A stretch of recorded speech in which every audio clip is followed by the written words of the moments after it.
University of Georgia ఏదైతే ఉందో అంటే మా వీసోస్ ప్రధాన ఎజెండా ఏంటి అంటే మేము ఏ కంట్రీకి పంపించినా number 1, number 2, number 3, number 4, number 5 top 5 medical universities medical కాలేజెస్కి మాత్రమే స్టూడెంట్స్ని పంపించడం జరుగుతుంది. సో ఈ యూనివర్సిటీ ఆఫ్ జార్జియా విషయానికి వస్తే కనుక జార్జియాలో one of the top medical కాలేజ్గా టాప్ మెడికల్ యూనివర్సిటీగా గుర్తింపు పొందింది. One of the top university అండి ఇది చదువుకోవడానికి. దీంతో పాటు హాస్పిటల్స్ విషయానికి వస్తే వీళ్ళకి 17 అటాచ్డ్ హాస్పిటల్స్, 1 ఇన్బిల్ట్ హాస్పిటల్ కూడా ఉంది. ఈ మొత్తం వీళ్ళ బెడ్స్ కనుక చూసుకుంటే 5000 బెడెడ్ హాస్పిటల్స్తో స్టూడెంట్కి సరిపడా క్లినికల్ ఎక్స్పోజర్ అనేది వాళ్ళు అందించడం జరుగుతుందండి. దీంతో పాటు ఇప్పుడు మేము యాజ్ ఏ కన్సల్టెన్సీగా మేము వాళ్ళకి 6th ఇయర్ వరకు సర్వీస్ అందించాలనే ఉద్దేశంతో ఎంబీబీఎస్ అనేది ఒకటే ప్రధానంగా కాకుండా ఎంబీబీఎస్ అయిపోయిన తర్వాత పీజీ ప్రోగ్రామ్స్ ఉంటాయి. ఇప్పుడు మీ అందరికీ తెలిసిందే కంపల్సరీ ఎంబీబీఎస్ అయిన తర్వాత స్టూడెంట్ పీజీకి ప్లాన్ చేసుకుంటారు. డెఫినెట్గా రాస్తూ ఉంటారు. ఒక నియర్ బై ఒక 10 ఎగ్జామ్స్ వాళ్ళు ప్రిపేర్ అవుతూ ఉంటారు. డిఫరెంట్ కంట్రీస్ ఎగ్జామ్స్ అనేవి ప్రిపేర్ అవుతారు.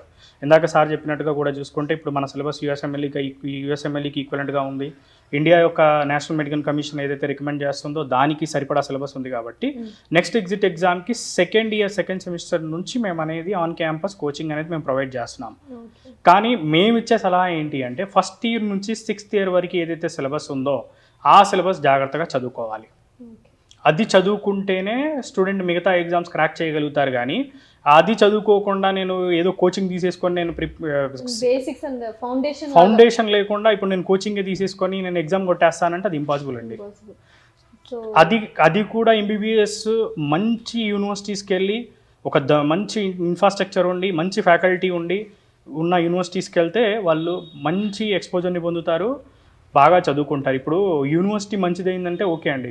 ఇప్పుడు మనకి చాలా వరకు నాసి రకమైన మెడికల్ కాలేజీలు ఉంటాయి. నాసి రకమైన మెడికల్ కాలేజీలు అంటే ఇన్ఫ్రాస్ట్రక్చర్ ఉండదు, సరైన ఫ్యాకల్టీ ఉండదు, హాస్పిటల్స్ ఉండవు, అటాచ్డ్ హాస్పిటల్స్ ఉండవు.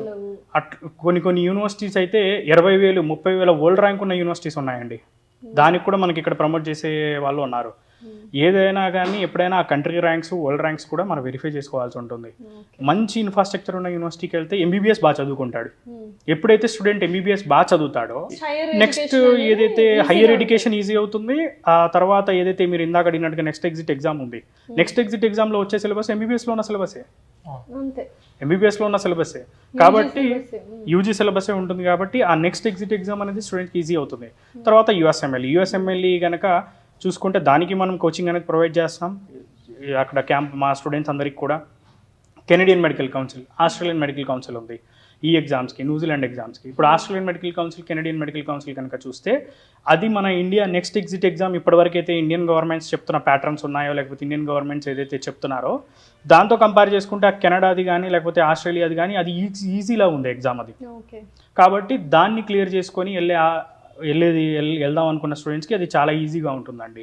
అమెరికా అయితే ఫ్రీగా చదువుకుంటారు పీజీ. సో ఇవి మెయిన్గా స్టూడెంట్స్కి మన తరపున మనం బ్యాకప్గా ఇస్తున్నాం.